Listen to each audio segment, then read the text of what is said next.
Welcome to the Immigrant Experience in America. Welcome, listeners. I am happy to have another story to add to our Immigrant Human Library. It is that of Raj Sundar. Thank you, Raj, for joining us today. Thanks for having me. Thank you so much. Raj is joining us from the Washington area, and we're so happy to have him on here to discuss with us today the importance of cultural competency in healthcare and many other things, right? Yeah, I'm ready to talk about it. Let's do it. Let's do it. So, Raj, tell me a bit about yourself. Introduce yourself to our audience as much as you'd like to share. This is sometimes a tough question because in America, I feel like I got used to talking about my profession as the primary thing that I hold on to as my identity. Like you asked me who I am, like I'm a family medicine doctor. But in this context, I think I can talk about my personal identity, which is a South Indian, specifically from Tamil Nadu. I'm really specific about that note, about where I'm from in India, because as with many countries, when you say you're from India, people have a narrow perspective of what it means. And often here in America, it's like chicken tikka masala, lots of dancing, bhangra. I'm like, I'm sorry, my community is way less fun.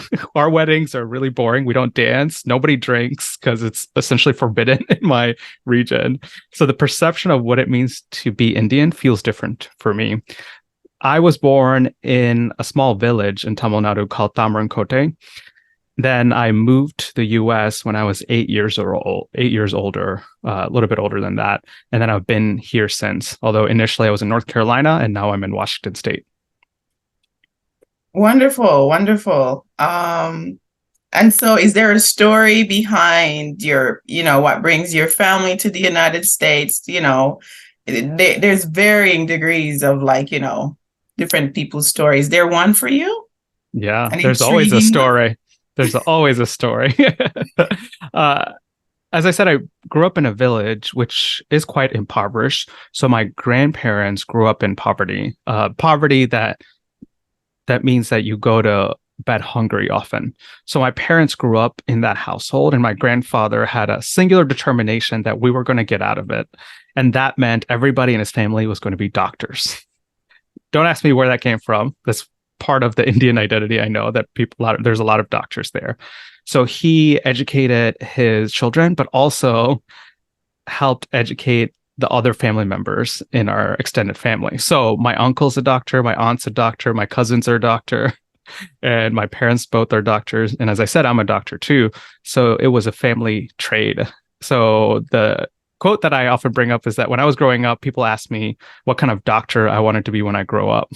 They narrowed my potential for the future, just asking me what specialty I wanted to be as a doctor rather than what profession I want to go into. Either way, I was born in India, but then my parents chased the American dream. We all sure have heard about that, especially in this podcast. They went to the UK. I was with them for a year, but life was quite difficult. So they sent me back to India. And in India, I lived with my grandparents till I was 8 or so.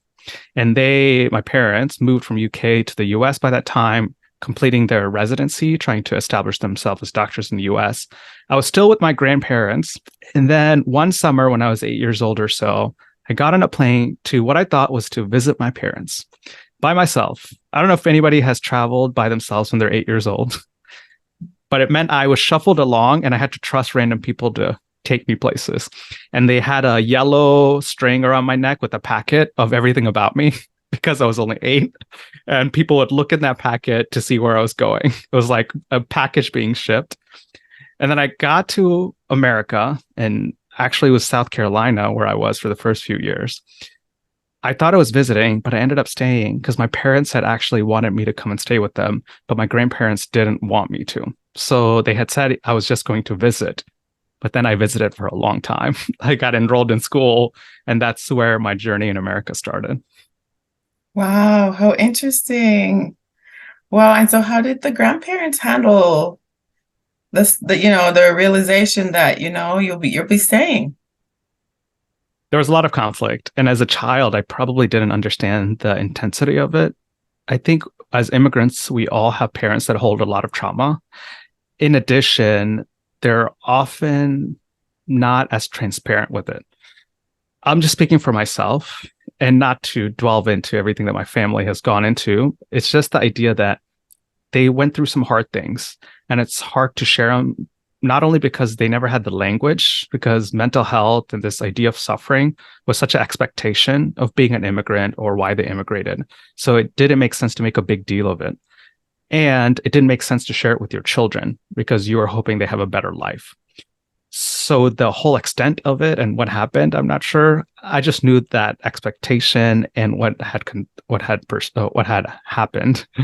And then eventually there was a process of reconciliation where people accepted that I would be in America with my parents, which, it's my parents. So it wouldn't make sense that I'm with them.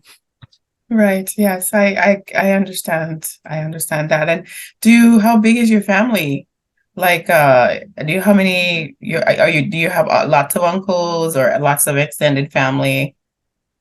Uh, it's not too big. I have one brother, but I have 6 or 7 cousins that were my immediate family when I was in India and my parents were in America. And then they have some children now too. So I would say moderate compared to some of the other families that I know. Yes, right. I was wondering. Yeah, mine is humongous. Dad one of Yeah. 11, mom one of 12. So you Yeah. can imagine how many grandchildren, my generation, how many Yeah. cousins, at least three per child. It's Yeah. a lot of us. And I get those type of family dynamic where it's a community and everybody's giving input as to what's most important for everybody. Sometimes the lines are blurred as to who is really your mom and dad because everybody is raising you and everybody has a say. And Mm-hmm. it's only as we're here in the United States where some boundaries inevitably become a part of our culture in the family, where you see my dad's side of family, then you have my aunts, and then you have my uncles. You start seeing those lines, but prior to, we don't know what those lines were. So I totally get that. I think people don't understand what it really means to know that a lot of us come from a collective culture versus an individualistic culture. People hear that term a lot. They don't understand how it feels. Like when you're a child, you have so many adults in your life that you don't know who your parent is. So that's powerful because you have so many different role models and comparisons. It also decreases the burden on the parent. If you have kids here as an immigrant, it's hard because everything is on you to solve, to figure out. You lost some of your ancestral knowledge and your familial knowledge. Because I take care of patients like this.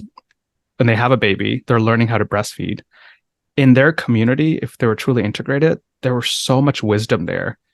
And here, sometimes in these nuclear families, I'm the only source of wisdom. And it is not as good or as thorough as sometimes families and traditions carry with them. Yes, I get that. I Yeah. went through that too with my first child. I was away from home, states away.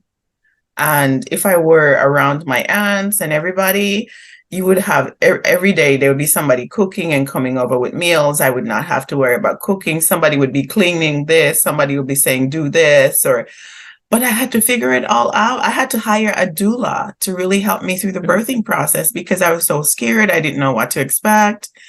And I felt like I didn't receive the best treatment going through birth at the hospital as well. And I just felt like, this wasn't I was joyful and everything. My husband was right there with me in the room from start to finish. We were together. We walked through it together. But I felt like I'm really missed out on my community because I know when I've observed, for example, one of my aunts when she had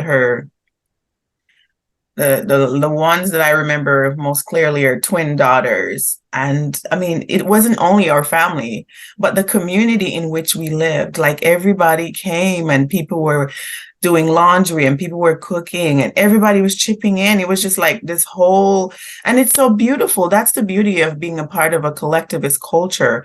But in that, it comes also with the downside too, right? Just too much. We're too enmeshed in each other's lives, and lots of other things that comes with, the collectivist culture. And so when we come here, we have the privilege, I want to say, to really find ourselves and say, this is healthy for me, this is not healthy for me anymore. And you define those lines, but then you also sacrifice all of the other benefits that comes with being a part of that large community too. So yes, I've been going through that, contemplating it throughout this podcast. I post about it all the time on LinkedIn. Yeah. Because this person whom I'm becoming, and then my daughter's being raised in two-parent household. It's just the three of us. But I was raised around a lot of people, a lot of love that was so insulated in a bubble. And now it's just the two of us, basically. She sees cousins and everything when there are planned events, holidays or birthdays. People aren't really just next door anymore. And so, wow, I do miss that part of it. Yeah. And there are many things that you said I could reflect on. I think one thing I wanted to add was how it is a privilege now, talking about the downsides of a collective culture, is now I have been in America for a long time and I have kids who are quite young, less than 2, less than 3. The question that I have to think about is, what do I cherish and what do I celebrate in my culture that I want to pass on? What do I want to shed from my culture that were sometimes toxic and did not contribute to our well-being? In Indian culture, I told you I was from a village. There were such gendered expectations, including I grew up where the men ate first and the women served food, and then they ate later in the kitchen. Right? That is like a specific manifestation of how gendered expectations can be. Most of India isn't that way. That is from my village. Obviously, in my generation, most people don't do that. That's just being a clear example of we can honor our culture, but don't have to bring in everything. It's not a full package. And that is kind of the evolution or transformation that I've been thinking about, of how do I choose what's been great and beautiful in my culture to my children. Right. And this hybrid of the person that we're now becoming, partly previous culture and now the United States, it's a privilege to be able to choose the healthy parts of both cultures. It's a privilege. Yes, I recognize that. It's the beauty of being in this land of opportunities and being able to earn where you are now able to afford to do so much more for your children and also be healthy as an adult. Seek the support that you need, whether it's therapy or whatever, and then recognize those things that don't really support or serve you well. So it's such a beauty to be able to do that. I want to recognize that as part of the American experience. Yep, exactly. And so moving on, I wonder, you shared a bit about the culture in your village, but can you give us a sense? You said the name of the village that I honestly don't recognize. I don't think most people would. Yeah, right. So go ahead. It's close to Chennai, formerly known as Madras. Oh, okay. Yes, I know Chennai. Okay. Yeah. And I've heard about it, but don't know it intimately. So give us a sense then for what life was like. Do you remember the culture? Like what were fun things you did as a kid? Just like, being in a blissful place just as a child. Like give us a sense for what that was like. Like what's the culture of food? How is it different from the other parts of India? What's the language that you guys speak? The music. I interviewed somebody from Gujarat and he mentioned about it being very agricultural. They're vegetarians and things like that. But what was your part of India like? Each region of India is so different. I do find mine is quite unique. Zooming out a little bit, there is difference between North India and South India. Okay. Everything from the darkness of your skin and your genetic background. I'm not a historian, but what I've heard is that there's more Aryan ancestry without maybe that's not the exact word because it's going to jog people's memories of something else. But the genetic history is of that race, while the South India is from the Dravidian ancestry. So people in South India tend to be darker, and our languages tend to be quite diverse and very regional. For example, Hindi has closer roots to English and some of the other Romance languages compared to my language, which is Tamil. Tamil's letters are so different that most people can't even recognize it. And it's really hard to learn. Mhm. Tamil is what I spoke growing up. And the songs that I listened to were Tamil, or we have our own movie industry called Collywood. Oh, With a interesting. K. Yeah. And we have our actors that we love, like Rajinikanth and Kamal. Some of them actually become international stars because our movie industry did get some airtime because of the movies we created. But when I was growing up as a kid, the memories that really stuck with me, as you noted, it's often of food and celebrations. For food, think about my grandmother's cooking. Something about grandmas. I feel like everybody has a story of their grandma and how they changed them right. And and I love my mom's cooking too. But I grew up with my grandma, and she used to make this dish called appam, which is, how do I explain it? It's a combination of rice, flour, and some lentils and grams. But you eat it with coconut milk and shredded coconut. So it's a sweet dish, and she would make it for breakfast. I love anything with coconut milk, one. So you can imagine how much I loved that as a kid. Yes. And the thing with my grandmother who grew up in the village, we actually eventually moved to the city, and a lot of my time was in Chennai rather than the village, is that she was a stay-at-home wife. So she would get up, cook breakfast, we would all eat, and then she would clean up and then start cooking lunch because everything was a fresh home cooked meal. She would lunch and maybe nap a little bit and then start cooking dinner. And then everybody was fed. She would clean up and then take some time to watch a soap opera, which was one of our favorite things until nighttime comes. So this dedication for feeding all of us and how much care and love she put into food, because that is the thing she did. Mhm. One thing when you're a child, you don't acknowledge how amazing that is. But those memories, when they come to me, I think about that specifically. In addition to that, we have our own holidays like Pongal, which is the celebration of harvest, which is a specific dish. There's a sweet version and a savory version. It uses jaggery, which is a specific kind of Indian sweet. Probably all dishes many people haven't heard because in America specifically, a lot of the Indian restaurants have a connection to Punjab. So they have chicken tikka masala and naan, and then they slowly evolve to American taste of what will get the most business.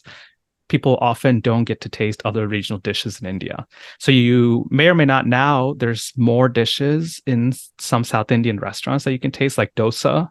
You might have heard of that, which is also a crepe-like dish that you eat with chutney, sambar, Mhm. and different dishes like that. And then idli and puri. That's another one. It's just like fried bread that expands. My ignorance about all the ingredients, because I don't make them, I just love eating them. And as I said, my grandma used to cook for them. But those are the things that I think of when I think of like my childhood memories.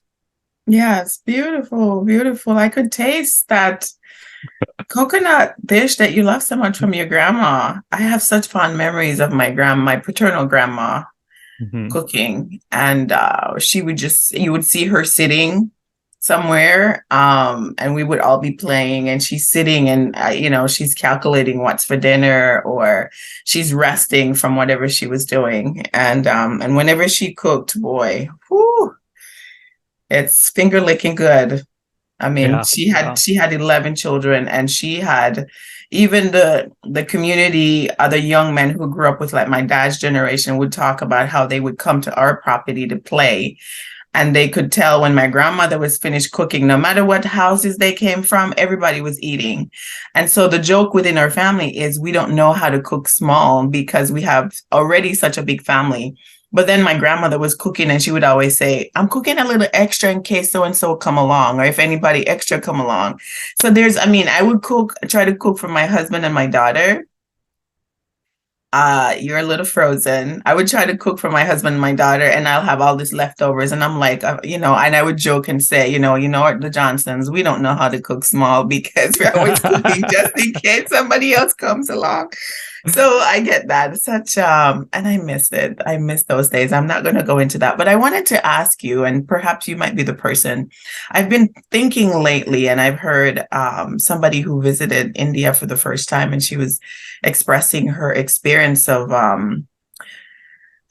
kind of interest and also sadness with just the way things are in the country. I've never visited, you know. I've had varying experiences with just Indian Americans throughout my time here. So you mentioned different parts of India, dark skin and whatever. And so are you comfortable to just tell us, educate us about the caste system and what, like, how do they determine, like, how do you just look at, you know, in such a diverse country, like, how do you have such a system? How does it work? Like, to me, that doesn't, I understand like racism and prejudice and how things, whatever that system is that whoever created it that exists here in the United States, like systematic racism and how people say, okay, lighter skin and whatever.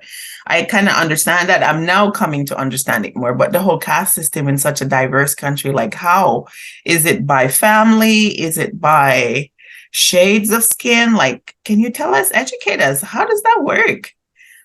I'm no scholar on this, but through my lived experience, I will say that caste is hard for people to understand because it is hard to see compared to, as you noted, racism, sexism, which is based on perceptions and who you are as a person.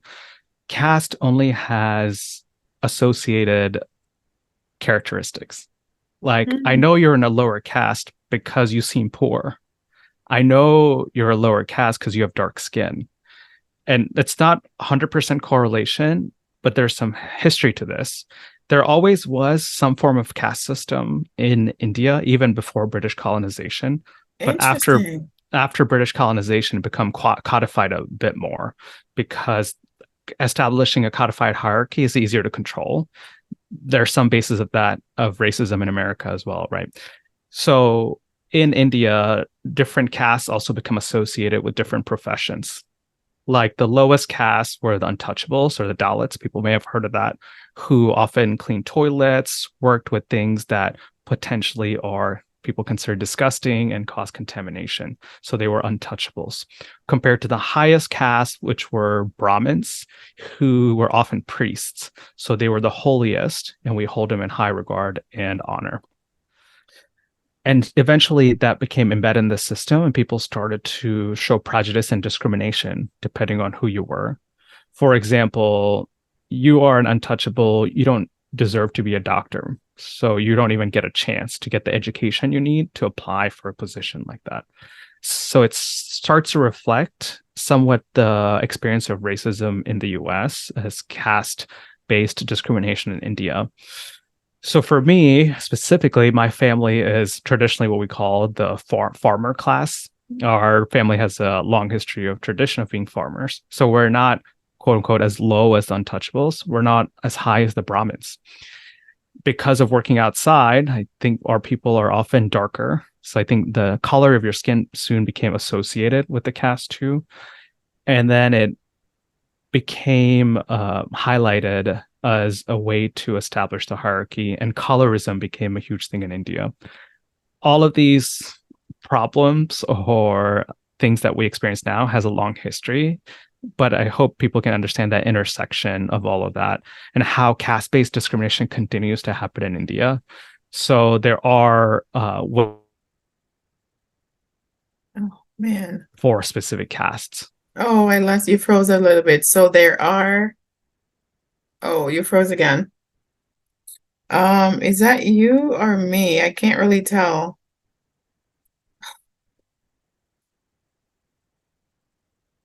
It says that I'm connected.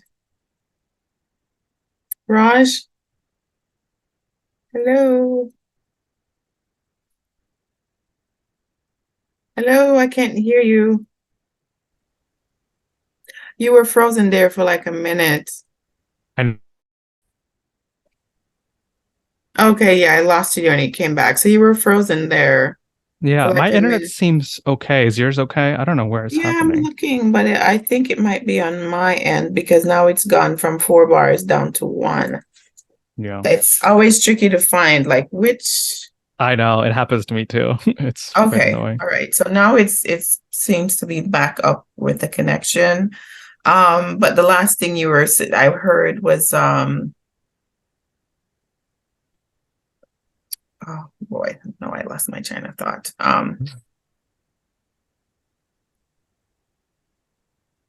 You were talking about the untouchables. And okay, so the Brahmins were seen as like because they were highest to God.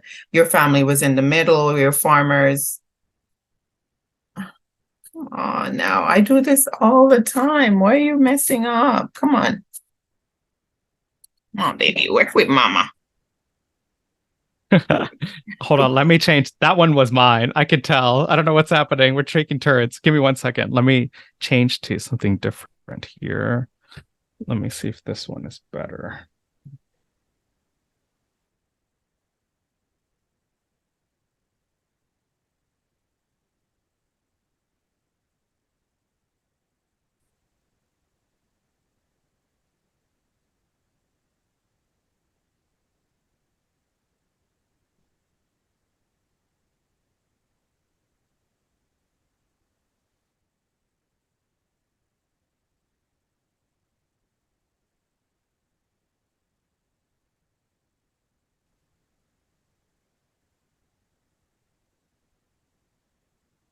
Okay. A little better?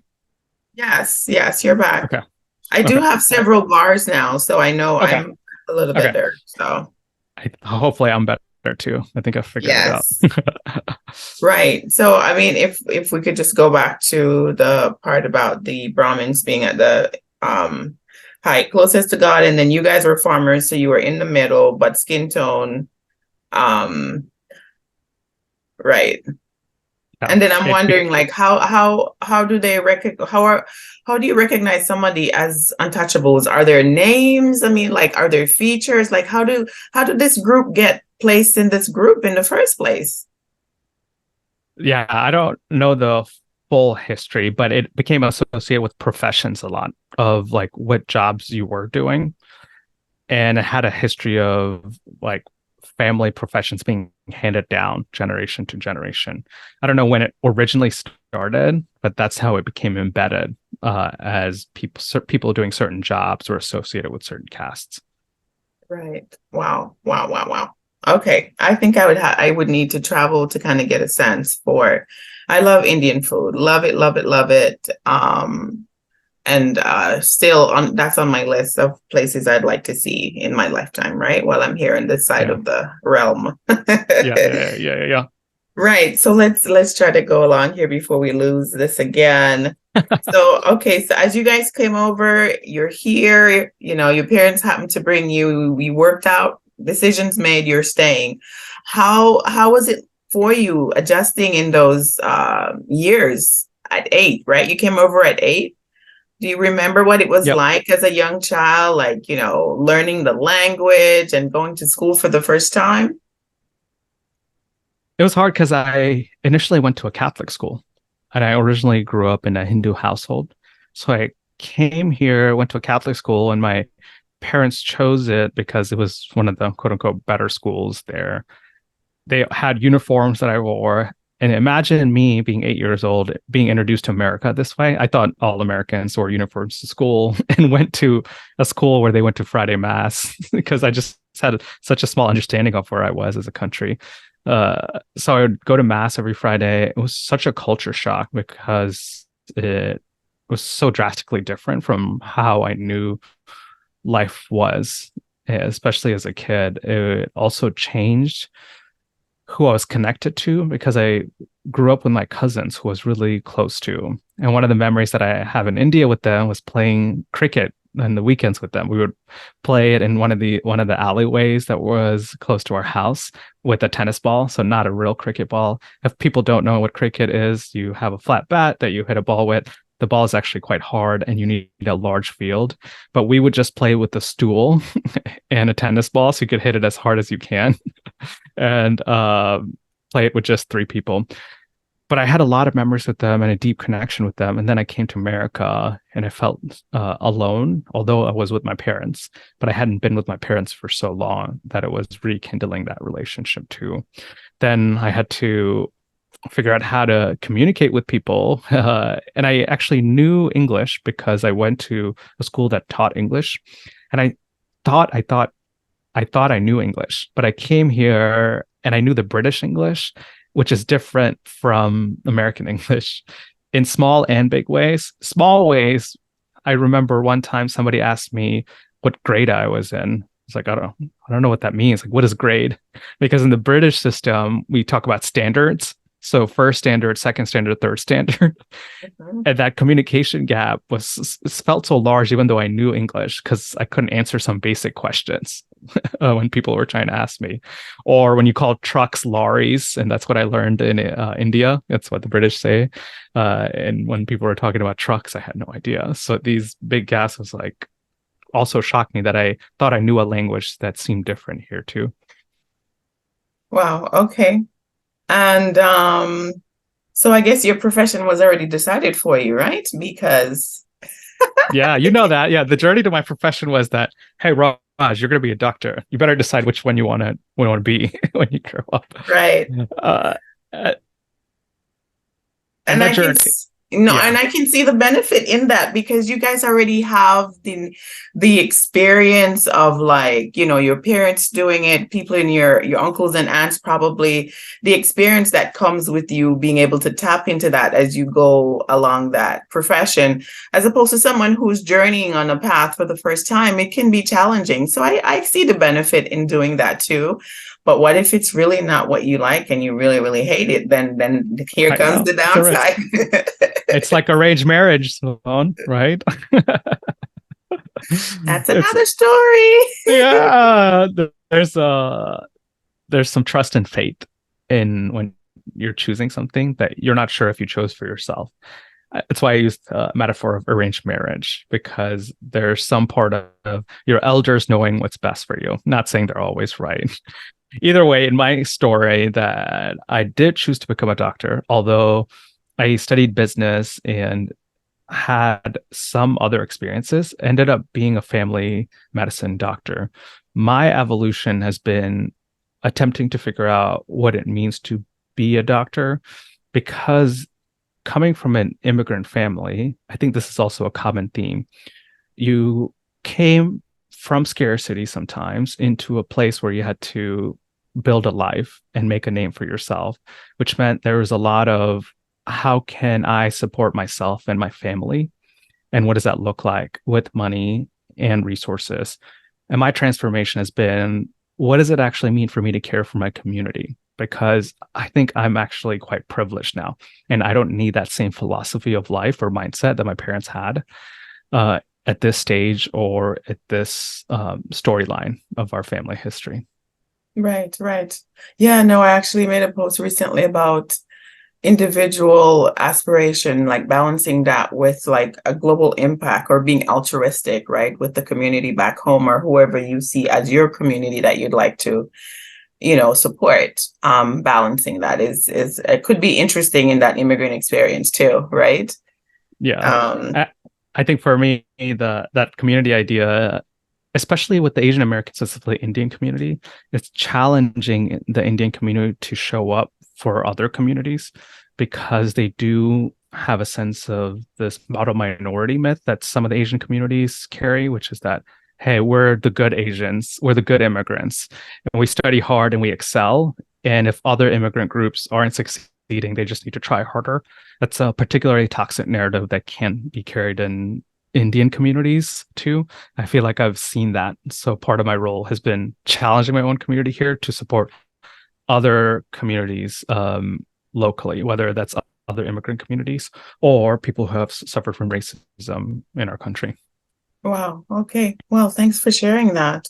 And so I think I'm intrigued by wondering, like, what is that immigrant experience for a child who feels like their profession was decided, and now you're in the American space where you're able to choose love, but perhaps culturally, that you probably are the word betrothed. Am I saying that right? Or you're already attached to somebody else. So just keep your face to your schoolwork, and that you're already, assigned to someone else. Like, what is that experience like? It's some ways easier, some ways more difficult. It's easy, as you said, because the path is set. I feel like people experience a lot of dissonant and existential crisis trying to figure out, what do I want to do in this world? What is the right fit for me? How will I know? For me, I had that decided for good or for good or bad, which meant that I had the freedom to think about other questions. As I said, like, what does it mean to help my community? What does it mean to contribute in that way? Because I'm going to be a doctor. So let's think about other questions. What kind of doctor do I want to be? Because even becoming a doctor in my immediate community was a way to accumulate wealth for your family and achieve stability in your profession. Because that was my original grandfather's dream. Because he was suffering so much, he wanted our family to not suffer as he did and have stability in their life. And doctor was a way to make money and have a stable profession. Going back to that family story and phase of our family history, I didn't think I needed to carry that with me because I felt overall stable. So I didn't need to become the most specialized physician that made a lot of money. I could be a family medicine clinician and have deeper ties to the community because that's just how the profession was. Right. So your sort of kind of self-actualization then actually the privilege of considering, am I really aligned to this versus the more pragmatic, finances and making the more money, whether it makes you happy or not. You're able to consider your joy from that. So that's also very nice, right? Yeah. Mm-hmm. As a privilege after, I think we've been able to do that too, where I'm at the point of thinking about the next generation, my daughter and nieces and nephews, and saying to myself, well, I would like for them to push and grind and do all the stuff that I probably had to do. But then on the other hand, I'm like, well, but they don't necessarily need to do that. And they probably don't even have the drive that I probably had because they're coming into the world with a different set of baseline, right? Different, more level ground to stand on and different experiences. So they probably don't even necessarily have that drive to even go after things like we probably would have. And do they even have to? I'm not sure. I'm really contemplating it and just being concerned that I hope that they make healthy choices. And they say wealth leaves families after so many generations. And so I wonder, with so many, like in your own Indian community, does it actually stay, or you find that it actually leaves after people come into the American experience? I wonder. Yeah, I don't know. Pretty early in the story. I'm first generation, so yes, yeah. Okay. But I mean, just largely in the community, do you hear of other stories, or does it actually stay within the community? Not necessarily your personal story. Does it actually stay, or you find that people tend to they get to the point where they're not making wise decisions as the generation before, right? Yeah, I think that's very common because you don't have that drive and you underestimate how hard life can be because you were cushioned from most of the difficulties.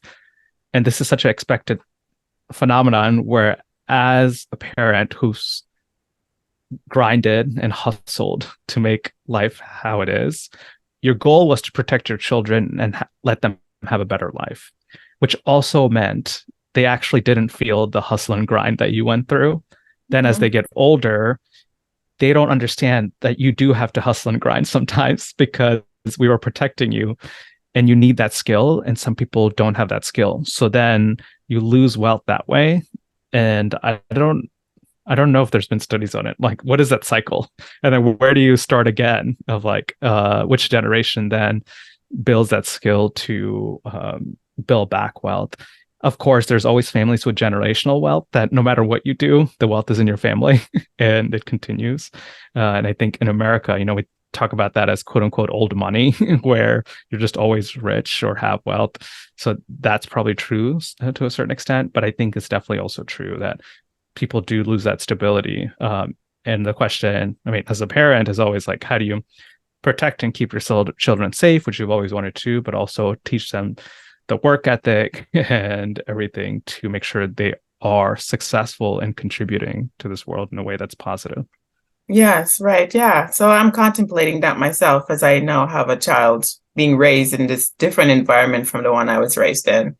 And how much of the previous world do you kind of inculcate? How much of that do you somewhat force on them and make sure that it's a part of who they are, and that they don't lose themselves.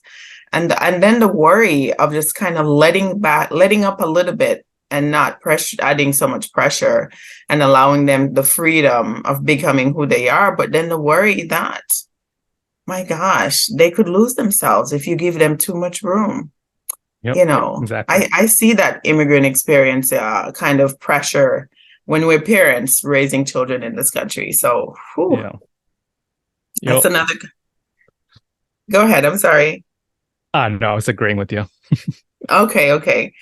So then I'm moving along, Raj. I wonder, like, what were some challenges or opportunities that came along as you started pursuing your profession? You say your parents were here, they were doctors, so I imagine that you had somewhat of a solid foundation already set for you, right? So what as a person in your shoes, what would be considered challenges for you? Kind of, my shoes were set, but healthcare has changed tremendously, and the healthcare that I was entering was different from what my parents were used to. We could dive into this question a lot of how healthcare has changed, including the consolidation. There's no private practices anymore, and my dad is a private practice doc. I work for a bigger organization. The challenge I faced was that healthcare wasn't as fulfilling as I wanted to be. Being a doctor wasn't, especially seeing patients every 15, 20 minutes and prescribing medications. It wasn't what it was sold out to be of helping people and healing people. I realized that pretty early on in my career. It's partly why I became a primary care physician, because it gave me some opportunity to practice medicine, and it allowed me to also say the community's health is also important. So I will collaborate with community organizations. I will work on policy changes, because all these levels of health are ultimately contributing to individual level health outcomes. So that frustration that I initially felt, like, wow, like in this 15 minutes, I'm supposed to solve your problem of not affording insulin because you're really poor and you weren't able to get a job. And what am I supposed to do for your diabetes? Or you just had a seizure and you're in a mobile home and you can't drive anywhere. And I'm telling you, you have to take your medicine, but you can't go anywhere to take your medicine, right? There's so many parts to this, but often it is like there's life, social, and structural causes that's causing somebody's suffering. And me in a clinic visit, I'm not able to help them as much as I wanted to. And the second is that education in healthcare is so focused on the scientific inquiry, which is important. Obviously, that's how we have antibiotics and it can do some amazing things. But it discounted the person that was receiving care, including their values, beliefs, and cultural background. And being an immigrant, I could feel that, where I wasn't supposed to think about those things, or the cultural competence piece was just a little like module, like a class that we took for 2 weeks. For some reason, I'm supposed to understand all cultures with something like that. So my journey has been, yes, I'm a doctor. I provide clinical care. I take care of babies and the elderly. And I also do some other work to help improve our healthcare system in our organization that I'm with. Yes, right. Very, very, I'm sure very much needed work. Do you want to share more about cultural competency and the work that you're doing now, or should we go into that at a later point? It's up to you. We can do it now or later. Okay. So speaking of cultural competency in healthcare, Raj, can you educate us about what you're seeing?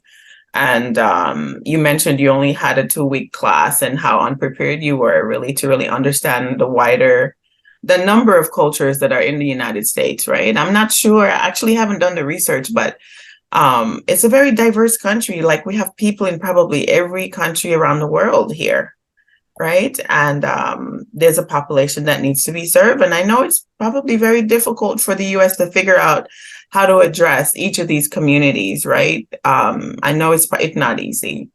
But so what are you seeing in your profession and experience?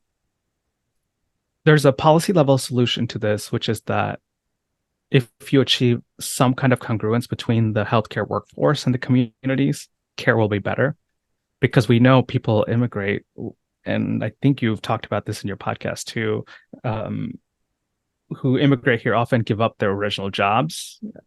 So they were doctors in their country, but now they're taxi drivers, or they had a PhD in their country and now they are a storekeeper. There's some work to be done there of how do you integrate people from those professions, because they can add so much value to healthcare and this idea of cultural competence.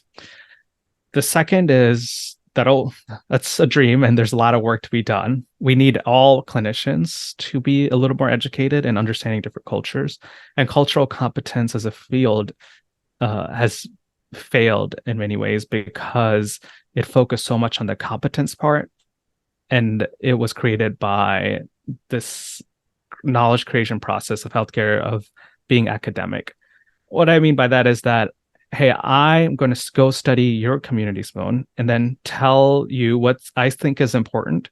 And then I'm going to give a checklist to my doctors that they can finish in a module, maybe 15, 20 minutes, because they're pretty busy. And then they'll be ready to care for you. It was so reductive and so short-sighted. I think it missed what it really meant to give care that's culturally appropriate. That field evolved from cultural competence to humility, where it was so much, it was more focused on what am I bringing to the table, of what are my values and beliefs, and approaching the whole topic humbly of this is going to be a lifelong journey and I have to be open to change, have to be curious and work with others. And then the additional paradigm that shifted that field is understanding the structural causes, which is that some communities suffer disproportionately because of historical factors that is still affecting them. Whether that is war in their own country that led them here and their family has suffered, or their local communities that they got kicked out of their own state or country, which is, for example, the Native Hawaiian community who migrated to Washington State because tourism made their land too expensive. So they suffer from land displacement. Yeah, right. And missing their home a lot. We don't talk about that enough. And when I talk about mental health, that is a big part of mental health for them, but we don't approach that topic. So cultural community and safety makes room for that too, because it's important to bring those topics into the clinic room or healthcare to care for them. So that's the journey I've been on. I created a podcast because when you're doing this podcast, it's such a great way to build relationships, find moments of healing, and amplify other people's voices. And I was able to address this problem of like, I'm studying your community by saying, hey, I'm curious, like, what do you think is the most important for your community? And then give the mic to the community member, whether it's Somali, Ethiopia, Native Hawaiian, Pacific Islander, and then understand culture that way, which I find is way more meaningful and authentic to what people really want to hear. Wow. So much needed work, Raj, and I encourage people to check out the podcast and see what you might learn, in the work that you're doing. And so, like, what are you seeing changes, I guess, in the larger healthcare industry? Like, are people even interested? Are they listening? They are interested. Believe it or not, it took a long time for health equity to be an important topic in healthcare. In the last few years, I think it's been socialized enough. Health equity meaning that if you are a certain race or part of a certain community, you have worse outcomes, period. And it's important to recognize that, quantify it, and acknowledge it, because then you need to reflect on what can you do better. Because within institutions, often there's a similar pattern of if you're from a certain community, your diabetes is worse controlled, you have less cancer screenings, and you die earlier. There can be a lot of causes for that, but getting healthcare systems to recognize that this is an important part of health, and we have accountability to help address that. So it's been socialized. Now, I think the question is, how do you actually make the change to improve these outcomes? I think people are finding small ways to do that. and it's going to take some time because it took a long time to get where we are, which has led to some really hard problems like distrust from communities too. Distrust that healthcare actually is there to help them. So people don't come to us for care.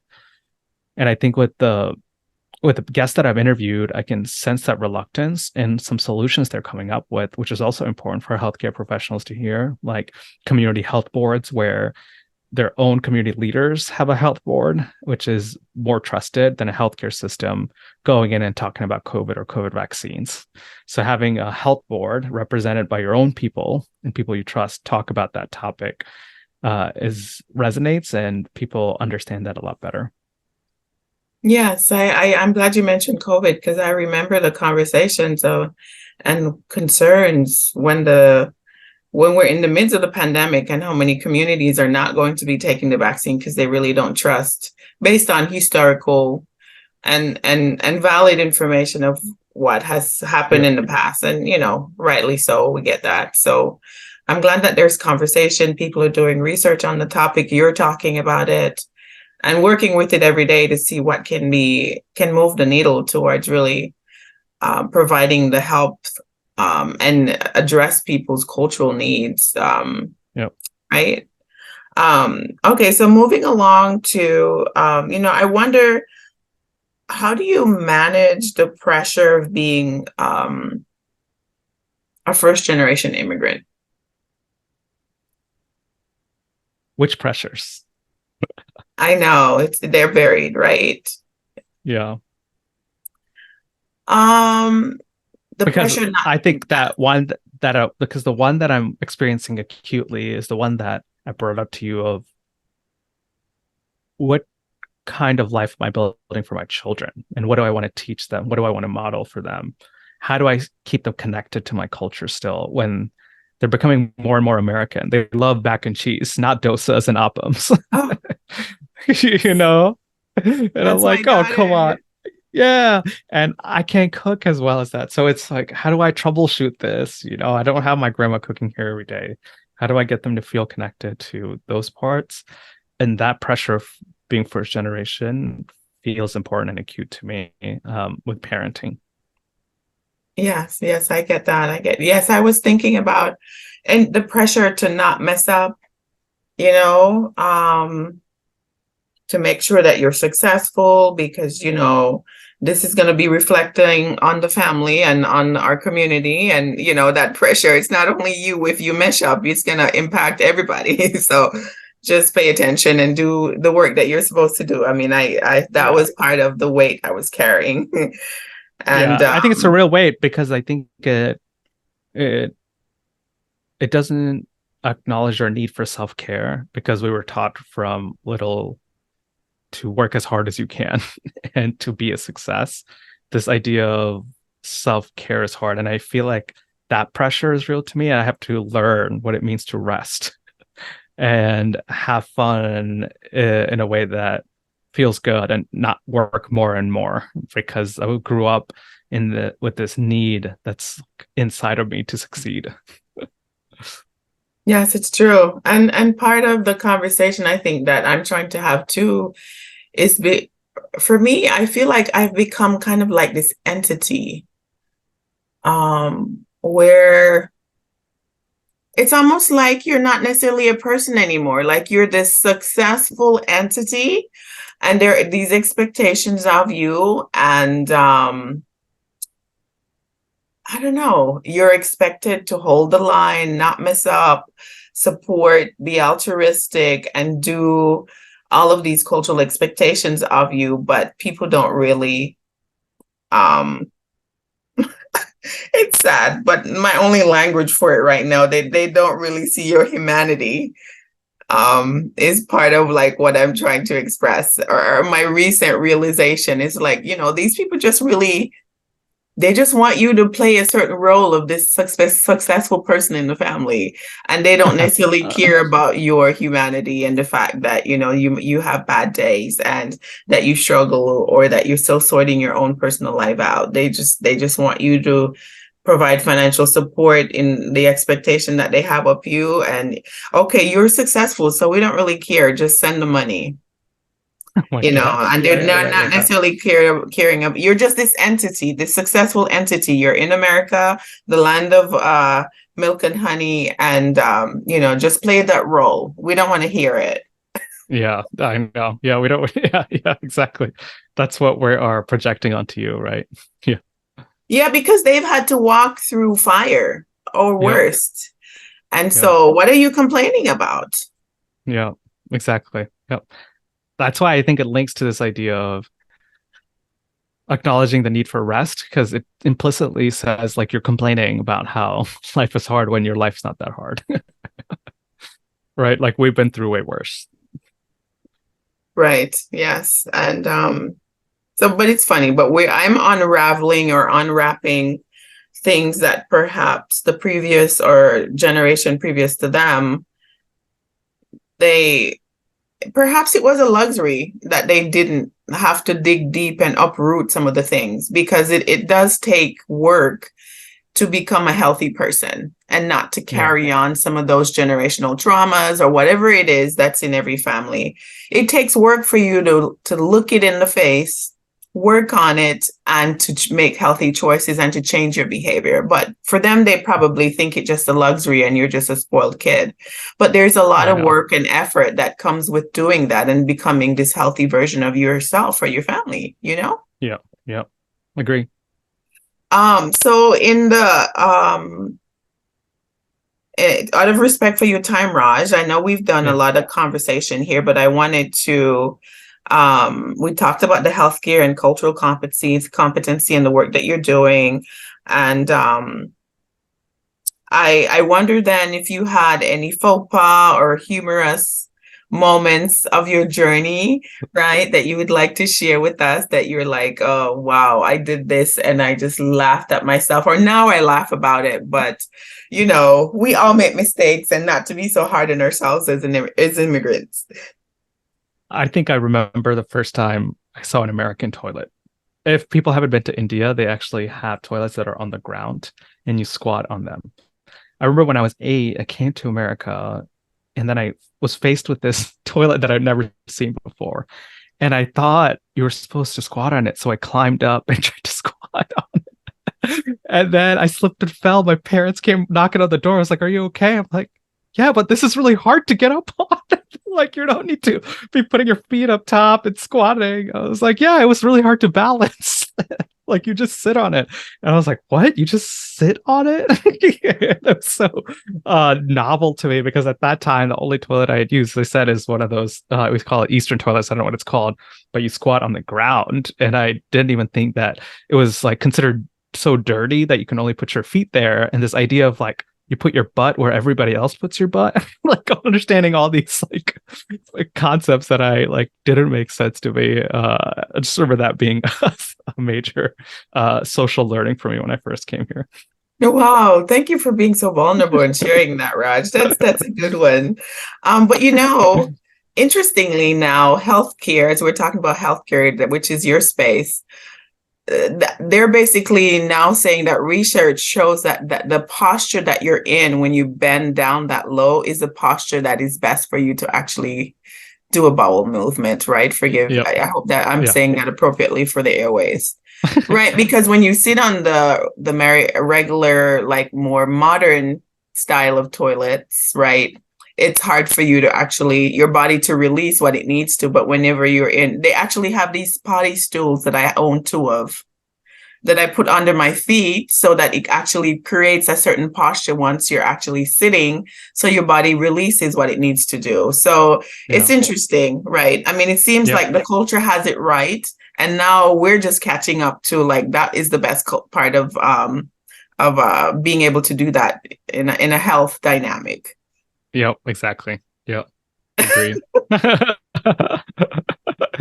That's funny. That's uh, funny. But I wanted to see if you had any parting words of encouragement or advice, any rules of success that you've now come to know that you wish you knew in the past, that you'd like to leave any immigrant listening to your story, about how to navigate this country and just to be, have a peaceful journey, because it can be hectic for a lot of us.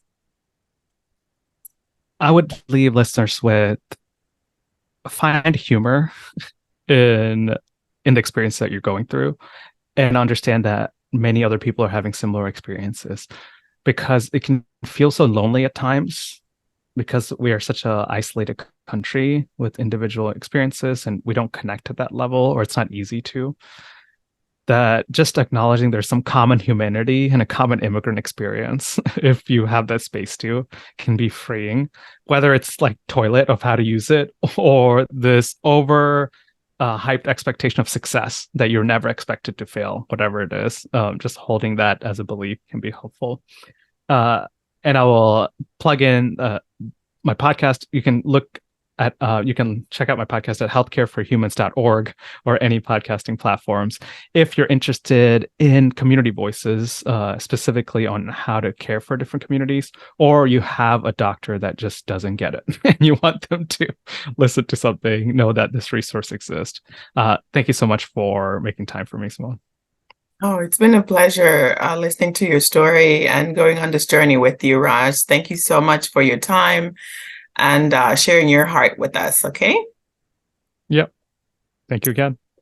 Thank you so much. So if you're passionate about telling immigrant stories, our team is looking for help. If you're willing to help with podcast production, social media, or Patreon management, please reach out to us. You can also donate on our Patreon if it's easier for you. Friends, as always, please subscribe, comment, and share if you enjoyed this interview.